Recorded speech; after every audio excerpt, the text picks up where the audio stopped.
ಪ್ರಿಯರೇ, ನಾವು ಇವತ್ತು ಹೊಸ ಅಧ್ಯಾಯಕ್ಕೆ ಬಂದಿದ್ದೇವೆ. ಪ್ರಕಟಣಾ ಗ್ರಂಥ 1ನೇ ಅಧ್ಯಾಯ ಕನ್ನಡಕ್ಕೆ ಕೇಳೋಕ್ಕಿಂತ ಮುಂಚೆ ನಾವು ಮೊದಲನೇದಾಗಿ ಇಂಗ್ಲೀಷ್ದಲ್ಲಿ ಕೇಳೋಣ. Vote Keerthana. Greetings to you in the name of the Lord Jesus Christ, to everyone who is watching right now. In the past videos, we have looked the book of Revelations outline. We have discussed some questions. We have seen about rapture. We have seen many things. But today, mainly, we are only looking in the book of Revelation, chapter 1.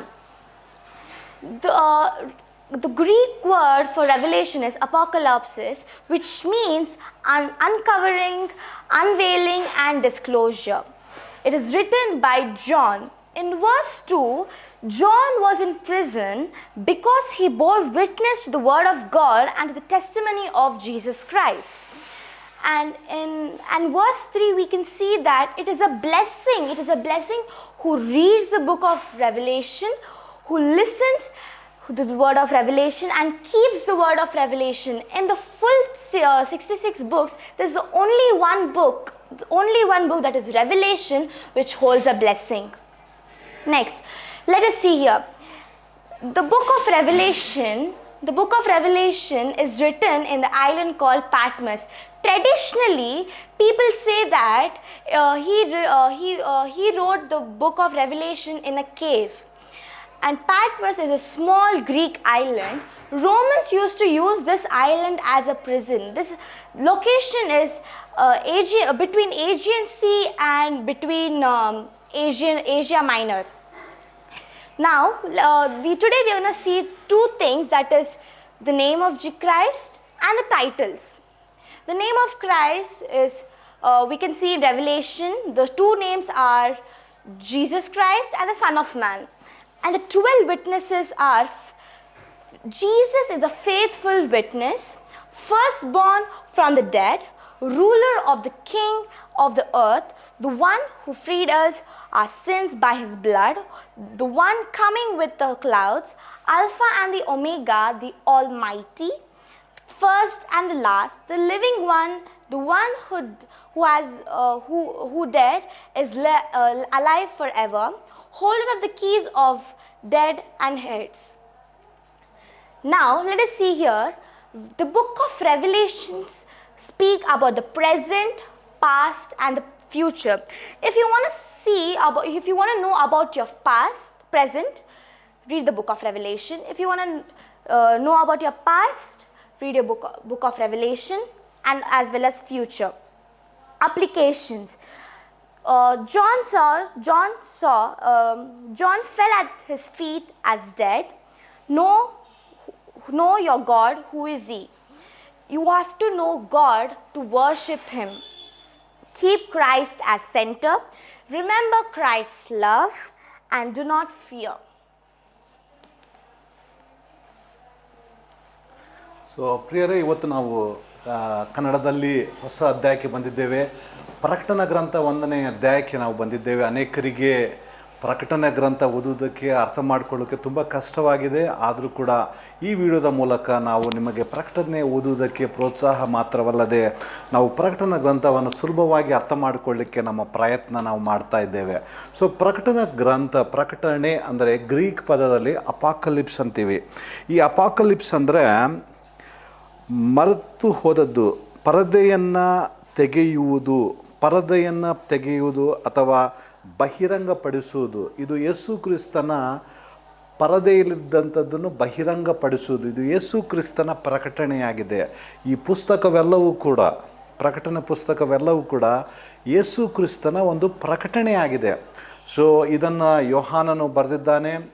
So ಯೋಹಾನನು ಆತನು ಈ ಪಟ್ಮಸ್ ದ್ವೀಪದಲ್ಲಿ ಬಂದಿಯಾದಾಗ 2 ಕಾರಣಗಳಿಂದ ಬಂದಿಯಾಗಿರ್ತಾನೆ. ಎದಕ್ಕಂದರೆ ದೇವರ ವಾಕ್ಯದ ನಿಮಿತ್ತವಾಗಿ ಮತ್ತು ಯೇಸು ಕ್ರಿಸ್ತನ ಸಾಕ್ಷಿಗಾಗಿ ಆತನು ಬಂದಿಯಾಗಿರ್ತಾನೆ.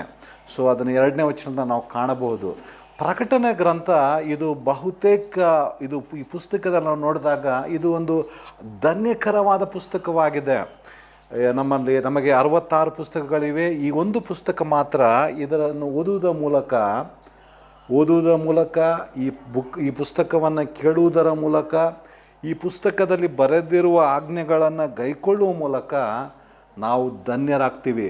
ಇವತ್ತು ನಾನು ಹೇಳ್ತಾ ಇದ್ದೀನಿ ವಿಡಿಯೋ ಮೂಲಕವಾಗಿ, ನೀವು ನಿಮ್ಮ ಜೀವನದಲ್ಲಿ ಆಶೀರ್ವಾದ ಹೊಂದಬೇಕಂದ್ರೆ ಪ್ರಕಟಣೆ ಗ್ರಂಥ ಓದ್ರಿ. ನಿಮ್ಮ ಜೀವನದಲ್ಲಿ ಆಶೀರ್ವಾದ ಹೊಂದಬೇಕಂದ್ರೆ ಆ ಪ್ರಕಟಣೆ ಗ್ರಂಥವನ್ನು ಕೇಳ್ರಿ. ನಿಮ್ಮ ಜೀವನದಲ್ಲಿ ಧನ್ಯಕರವಾಗಬೇಕಂದ್ರೆ ನೀವೇನು ಮಾಡಬೇಕಂದ್ರೆ ಪ್ರಕಟಣೆ ಗ್ರಂಥ. ಇದಕ್ಕಂದರೆ ಈ ಪುಸ್ತಕದಲ್ಲಿ ಧನ್ಯವಾಗಲಿಕ್ಕೆ ದೇವರು ನಮಗೆ ಅವಕಾಶವನ್ನು ಕೊಟ್ಟಿದ್ದಾನೆ. ಅಷ್ಟೇ ಅಲ್ಲದೆ ಈ ಪ್ರಕಟಣೆ ಗ್ರಂಥವನ್ನು ಪಟ್ಮಸ್ ದ್ವೀಪದಲ್ಲಿ ಟ್ರೆಡಿಷ್ನಲಿ ಅಲ್ಲೊಂದು ಗುಹೆ ಇದೆ, ಅಪಾಕಲಿಪ್ಸ್ ಗುಹೆ ಅಂತಾರೆ. ಆ ಗುಹೆಯಲ್ಲಿ ದೇವರ ಆತ್ಮನು ಆತನು ಕರ್ತನ ದಿನದಲ್ಲಿ, ಆ ಭಾನುವಾರದ ದಿನದಲ್ಲಿ ಆತ್ಮನ ಭರಿತನಾಗಿ ಹೋದಾಗ ಯೋಹಾನನಿಗೆ ಈ ದರ್ಶನ ಕಂಡಿತು. ಇದು ಸ್ಮಾಲ್ ಗ್ರೀಕ್ ಐಲ್ಯಾಂಡ್ದಲ್ಲಿದೆ ಈ ಒಂದು ಪಟ್ಮಸ್ ದ್ವೀಪ. ಇದನ್ನು ಜನರು ಆ 1ನೇ ಶತಮಾನದಲ್ಲಿ ಇದನ್ನು ಒಂದು ಪ್ರಿಸನ್ ಆಗಿ, ಒಂದು ಸೆರೆವಾಸವಾಗಿ ಅವರು ಯೂಸ್ ಮಾಡ್ತಾಯಿದ್ರು. ಇದು ಏಜಿಯನ್ ಸಿ ಮತ್ತು ಏಷ್ಯಾ ಮೈನರ್ ಈ ಒಂದು ಮಧ್ಯಭಾಗದಲ್ಲಿ ಈ ಒಂದು ಲೊಕೇಶನ್ ನಾವು ಕಾಣಬಹುದು. ಈ ಒಂದು ಪ್ರಕಟಣಾ ಗ್ರಂಥವನ್ನು ನಾವು ನೋಡಿದಾಗ 19ನೇ ವಚನ, ಈ ಪುಸ್ತಕ ಅದು ನಮಗೆ ಪಾಸ್ಟ್, ಪ್ರೆಸೆಂಟ್, ಫ್ಯೂಚರ್ ಬಗ್ಗೆ ಮಾತಾಡ್ತದೆ. ಭೂತ, ವರ್ತಮಾನ, ಭವಿಷ್ಯಗಳ ಬಗ್ಗೆ ನಿಮ್ಮ ಬಗ್ಗೆ ತಿಳ್ಕೊಬೇಕಂದ್ರೆ, ನಿಮ್ಮ ಪ್ರೆಸೆಂಟ್ ಪರಿಸ್ಥಿತಿ ತಿಳ್ಕೊಬೇಕಂದ್ರೆ ಪ್ರಕಟಣೆ ಗ್ರಂಥ ಓದ್ರಿ.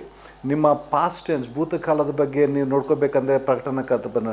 ನಿಮ್ಮ present tense, future, past tense ಮತ್ತು ಫ್ಯೂಚರ್ ಬಗ್ಗೆ ನೀವು ತಿಳ್ಕೊಬೇಕಂದ್ರೆ ನೀವು ಪ್ರಕಟಣೆ ಗ್ರಂಥ ಬಗ್ಗೆ ಓದ್ಕೋಬೇಕು. This is the only book that talks about the present tense, the past tense and the future tense. Okay, ಈ ಪ್ರಕಟಣಾ ಗ್ರಂಥದ 1ನೇ ಅಧ್ಯಾಯದಲ್ಲಿ ನಾವು 2 ಭಾಗಗಳನ್ನಾಗಿ ನಾವು ಮಾಡಿದ್ದೇವೆ. ಮೊದಲನೇ ಭಾಗದಲ್ಲಿ ಹೆಸರು, 2ನೇ ಭಾಗದಲ್ಲಿ ಬಿರುದುಗಳು.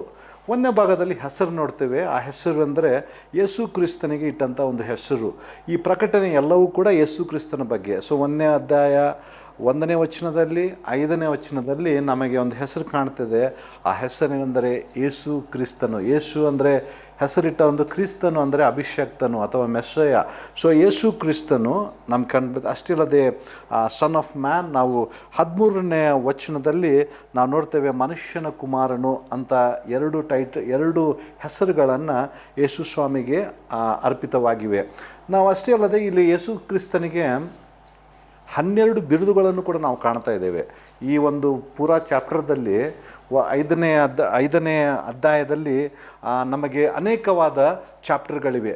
ಈ ಚಾಪ್ಟರ್ಗಳು ನಾವು ನೋಡಿದಾಗ ನಾವು ನೋಡ್ತೇವೆ ಇಲ್ಲಿ 12 ಟೈಟಲ್ಗಳು. ನೋಡ್ರಿ, ನಾವು ಒಮ್ಮೆ ನೀವು ನಿಮ್ಮ 5ನೇ ವಚನದಲ್ಲಿ ನಾವು ನೋಡ್ತಾ ಇರುವಾಗ ಈ ಯೇಸು ಕ್ರಿಸ್ತನ ಒಂದು 12 ಟೈಟಲ್ಗಳನ್ನು ನಾವು ಕಾಣ್ತೇವೆ. ಮೊದಲೇದು ನಾವು ನೋಡ್ತೇವೆ ಬಿರುದುಗಳನ್ನು ನಾವು ಕಾಣ್ತೇವೆ. ಆತನು ನಂಬಿಗಸ್ತ ಸಾಕ್ಷಿಯು 5ನೇ ವಚನದಲ್ಲಿ, ಸತ್ತರೊಳಗಿಂದ ಮೊದಲು ಎದ್ದು ಬಂದವನು 5ನೇ ವಚನದಲ್ಲಿ, ಭೂರಾಜ್ಯರ ಒಡೆಯನು, ನಮ್ಮನ್ನು ಪ್ರೀತಿಸುವನು. ನೋಡಿ ಅಂತ ಚೆನ್ನಾಗಿದೆ ವಾಕ್ಯ. ನಮ್ಮನ್ನು ಯೇಸು ಸ್ವಾಮಿ ಪ್ರೀತಿಸುವನಾಗಿದ್ದಾನೆ 5ನೇ ವಚನ. ತನ್ನ ರಕ್ತದ ಮೂಲಕ ನಮ್ಮನ್ನು ಪಾಪಗಳಿಂದ ಬಿಡಿಸಿದವನು 5ನೇ ವಚನ ನೋಡ್ತೇವೆ.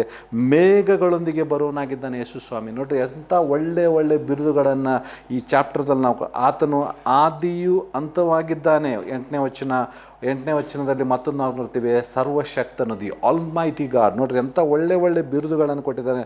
ಆತನು ಮೊದಲನೆಯವನು ಮತ್ತು ಕಡೆಯವನು 17ನೇ ವಚನದಲ್ಲಿ. 18ನೇ ವಚನದಲ್ಲಿ ಆತ ಸದಾ ಜೀವಿಸುವನಾಗಿದ್ದಾನೆ 18ನೇ ವಚನದಲ್ಲಿ. ಮರಣದ ಮತ್ತು ಪಾತಾಳದ ಬೀಗದ ಕೈಗಳು ಹೊಂದಿನ 18ನೇ ವಚನದಲ್ಲಿ ನಾವು ಈ ಒಂದು 12 ಟೈಟಲ್ಗಳನ್ನು ಬಿರುದುಗಳನ್ನು ನಾವು ಯೇಸು ಸ್ವಾಮಿಗೆ ನಾವು ಕಾಣಬಹುದು. ಈ ಒಂದು ಅಧ್ಯಾಯ ತುಂಬ 2 ಹೆಸರುಗಳನ್ನು ಕೊಟ್ಟಿದ್ದಾರೆ, 12 ಬಿರುದುಗಳನ್ನು ಯೇಸು ಸ್ವಾಮಿಗೆ ಅರ್ಪಿತವಾಗಿದೆ. ಇವೆಲ್ಲವೂ ಕೂಡ ಯೇಸು ಕ್ರಿಸ್ತನು ಯಾರೆಂಬುದು, ಈ ಪ್ರಕಟಣೆ ಅಂದರೆ ಇದೆಲ್ಲವೂ ಕೂಡ ಯೇಸು ಕ್ರಿಸ್ತನು ಯಾರೆಂಬುದರ ಬಗ್ಗೆ ನಮಗೆ ತಿಳಿದಿವೆ. ನಮ್ಮ ಜೀವನದಲ್ಲಿ ಈ ಒಂದು ಅಧ್ಯಾಯ ಯಾವ ರೀತಿಯಾಗಿ ನಾವು ಯಾವ ರೀತಿಯಾಗಿ ನಮ್ಮ ಜೀವನದಲ್ಲಿ ಹೊಂದಿಸ್ಕೊಬಂದರೆ, ಇಲ್ಲಿ 17ನೇ ವಚನದಲ್ಲಿ ನೋಡ್ತೇವೆ. ಯೋಹಾನನು ಯೇಸು ಸ್ವಾಮಿಯನ್ನು ನೋಡಿದಾಗ 17ನೇ ವಚನದಲ್ಲಿ ನಾವು ನೋಡ್ತೇವೆ, ಆತನು ಸತ್ತವನ ಹಾಗೆ ಆತನ ಪಾದಗಳ ಮುಂದೆ ಬಿದ್ದನು. ನೋಡ್ರಿ, ಯೇಸು ಕ್ರಿಸ್ತನನ್ನು ನೋಡಿದಾಗ ಆತನು ಸತ್ತವನ ಹಾಗೆ ಬಿದ್ದನಂತ. ಇವತ್ತು ಅನೇಕ ಸುಳ್ಳು ಪ್ರವಾದಿಗಳು ಬಂದು ಹೇಳ್ತಿರ್ತಾರೆ, ನಮ್ಮ ಯೇಸು ಸ್ವಾಮಿ ಅವ್ರ ಬೆಡ್ರೂಮ್ ಬಂದಾನ, ಮತ್ತು ಇಲ್ಲಿ ಬಂದಾನ, ಅಲ್ಲಿ ಕಂಡಿವ ಅಂತ ಹೇಳ್ತಿರ್ತಾರೆ. ದಯಮಾಡಿ ಜಾಗೃತರಾಗಿರಿ. ಮಹಿಮೆಯುಳ್ಳ ದೇವರನ್ನು ಯಾರೂ ಕೂಡ ಕಾಣಲಿಕ್ಕೆ ಸಾಧ್ಯವಿಲ್ಲ. ಯೇಸು ಕ್ರಿಸ್ತನ ನೋಡಿದಂಥವ್ರು ಎಲ್ಲರೂ ಕೂಡ ಆತನಿಗೆ ಸತ್ತವರಂತೆ ಅಡ್ಡ ಬಿದ್ದರು ಅವರು. ಅವ್ರು ನೋಡಲಿಕ್ಕಾಗಲಿಲ್ಲ. ಯೆಶಾಯ ಗ್ರಂಥದಲ್ಲಿ ನೋಡ್ತೀವಿ, ಯೆಶಾಯನು ಕೂಡ ನೋಡಲಿಕ್ಕಾಗಲಿಲ್ಲ. ಇದಕ್ಕಂದರೆ ಅಂಥ ಒಂದು ಮಹಿಮಾ ಸ್ವರೂಪನಾದ ಯೇಸು ಸ್ವಾಮಿ ಸಿಂಹಾಸನದಲ್ಲಿ ಯಾರಿಗೂ ಕೂಡ ನೋಡಲಿಕ್ಕೆ ಸಾಧ್ಯವಿಲ್ಲ. ಸೊ ನಾವು ನೋಡ್ತೀವಿ. ಅಷ್ಟೇ ಅಲ್ಲದೆ know your God who is. ನೋಡ್ರಿ, ನಮ್ಮ ದೇವರನ್ನು ನಾವು ಅರ್ಥ ಮಾಡ್ಕೊಂಡ್ರೆ ನಾವು ಆರಾಧನೆ ಮಾಡ್ಬೋದು. ಈಗ ಇಷ್ಟು ಯಾರು ದೇವರನ್ನು ಅನೇಕರ ಸಭೆಗೆ ಹೋಗ್ತೀವಿ, ಬರ್ತೀವಿ, ಆರಾಧನೆ ಮಾಡ್ತೀವಿ, ಕೈ ಎತ್ತೀವಿ, ಹಾಡು ಹಾಡ್ತಾರೆ. ಆದರೆ ನಮ್ಮ ಆರಾಧನೆ, ನಮ್ಮ ಪ್ರಾರ್ಥನೆ ಜೀವನ ಅನ್ನೋದು ದೊಡ್ಡ ವಿಸ್ತಾರವಾಗಿ ನಮ್ಗೆ ಗುರುತಿಲ್ಲ. ಇದಕ್ಕಂದರೆ ಯೇಸು ಎಂಬುದು ನಮ್ಗೆ ಯಾರು ಗುರುತಿಲ್ಲ, ದೇವರೆಂಬುದು ಗುರುತಿಲ್ಲ. ದೇವರು ಎಂಬುದನ್ನು ನೀವು ತಿಳ್ಕೊಂಡ್ರೆ ನಿಮ್ಮ ಆರಾಧನೆ ತುಂಬ ಬಲವಾಗಿರ್ತದೆ. ನೋಡಿರಿ, ಇವೆಲ್ಲವೂ ಕೂಡ ಟೈಟಲ್ಗಳು ನಾವು ಕೊಟ್ಟಿದ್ದೀವಿ, ಬಿರುದುಗಳದಾವೆ ಇಲ್ಲಿ. ದೇವರ ಬಿರುದುಗಳು ನಾವು ಕಾಣ್ಬೋದು. ಈ ಒಂದು ಹೆಸರಿನ ಮೇಲೆ ನೀವು ಆರಾಧನೆ ಮಾಡಿರಿ. ನಂಬಿಗಸ್ತನಾಗಿದ್ದಾನೆ ಯೇಸು ಕ್ರಿಸ್ತನು, ಆತನು ಸರ್ವಶಕ್ತನಾಗಿದ್ದಾನೆ, ಆತನು ಆಲ್ಫಾ ಆ್ಯಂಡ್ ಒಮೆಗಾ, ಆತನು ಆಲ್ಮೈಟಿ ಗಾಡ್. ಇವೆಲ್ಲವೂ ಕೂಡ ನಾವು ದೇವರನ್ನು ನೋಡಿದಾಗ ದೇವರನ್ನು ನಾವು ಆರಾಧನೆ ಮಾಡ್ಬೋದು. ಅಷ್ಟೇ ಅಲ್ಲದೆ ಕೀಪ್ ಕ್ರೈಸ್ಟ್ ಆಸ್ ಸೆಂಟರ್. ನಿಮ್ಮ ಜೀವನದಲ್ಲಿ ಯೇಸು ಕ್ರಿಸ್ತನನ್ನು ಸೆಂಟರ್ ಆಗಿ ಮಾಡಿಕೊಡ್ರಿ. ನಿಮ್ಮ ಜೀವನ ಆಶೀರ್ವಾದವಾಗಲಿದೆ. ಅಷ್ಟೇ ಅಲ್ಲದೆ ರಿಮೆಂಬರ್ ಕ್ರೈಸ್ಟ್ ಲವ್. ನಾವಿಲ್ಲಿ ನೋಡ್ತೇವೆ 5ನೇ ವಚನದಲ್ಲಿ, the one who loved us. ನಮ್ಮನ್ನು ಪ್ರೀತಿ ಮಾಡುವನು ಯೇಸು ಸ್ವಾಮಿ ಆಗಿದ್ದಾನೆ. ಆತನೇ ತನ್ನ ಜೀವನವನ್ನು ಕೊಟ್ಟವನಾಗಿದ್ದಾನೆ. ಈಗಲೂ ಕೂಡ ಪರಲೋಕದಲ್ಲಿ ನಾವು ಹೋದರೆ ಆತನ ಕೈಯಲ್ಲಿ we can see the scars. ನಮಗಾಗಿ ಮೊಳೆಗಳು ಹೋದಂತಹ ಶರೀರವನ್ನು ನಾವು ಕಾಣಬಹುದು. ಅಷ್ಟೇ ಅಲ್ಲದೆ ರಿಮೆಂಬರ್ ಕ್ರೈಸ್ಟ್ ಲವ್. ಕ್ರಿಸ್ತನ ಪ್ರೀತಿಯನ್ನು ಅವರು ಹತ್ಕೋಬೇಕು. ಅಷ್ಟೇ ಅಲ್ಲದೆ ನಾವು ಯೇಸು ಕ್ರಿಸ್ತ ನಮ್ಮಲ್ಲಿದ್ದಾಗ ನಮಗೆ ಯಾವ ಹೆದರಿಕೆಯೂ ಕೂಡ ನಾವು ಪಡಬಾರ್ದು. ದೇವರು ಈ ಪ್ರಕಟಣೆಯ ಮೂಲಕ ಇವೆಲ್ಲವೂ ಕೂಡ ದೇವರು ಯೋಹಾನನ ಮೂಲಕ 7 ಸಭೆಗಳಿಗೆ ಬರೆದಂಥ ಈ ಒಂದು ಸಂದೇಶವನ್ನು ದೇವರು 2026ನೇ ವರ್ಷದಲ್ಲಿ ದೇವರು ನಮಗೂ ಕೂಡ ಕೊಟ್ಟಿದ್ದಾನೆ. ನಾವು ಮೊದಲನೇದಾಗಿ ರೀಕ್ಯಾಪ್ ಮಾಡ್ಕೊಳ್ಳೋಣ. ಮೊದಲೇ ನಾವು ನೋಡಿದ್ದೀವಿ ಅಪಾಕಲಿಪ್ಸ್ ಅಂದರೆ ತೆರೆಯಲ್ಲಿದ್ದಂಥ, ಈಗ ಮರಗಿನಲ್ಲಿ ಇದ್ದಂಥದ್ದು ನಾವು ಇಟ್ಸ್ ಬಿನ್ ಡಿಸ್ಕ್ಲೋಸ್ಡ್. ನಾವು ನೋಡಿದ್ದೇವೆ. ಅಷ್ಟೇ ಅಲ್ಲದೆ ಯೋಹಾನ ಬರೆದಿದ್ದಾನೆ, ಪಟ್ಮಸ್ ದ್ವೀಪದಲ್ಲಿ ಬರೆದಿದ್ದಾನೆ. ಈ ಪುಸ್ತಕ ಆಶೀರ್ವಾದಕದ ಪುಸ್ತಕ. ಈ ಪುಸ್ತಕ ಪ್ರೆಸೆಂಟ್ ಟೆನ್ಸ್, ವರ್ತಮಾನ, ಭವಿಷ್ಯದ ಕಾಲದಲ್ಲಿ ಮಾತಾಡುವಂಥ ಪುಸ್ತಕವಾಗಿದೆ.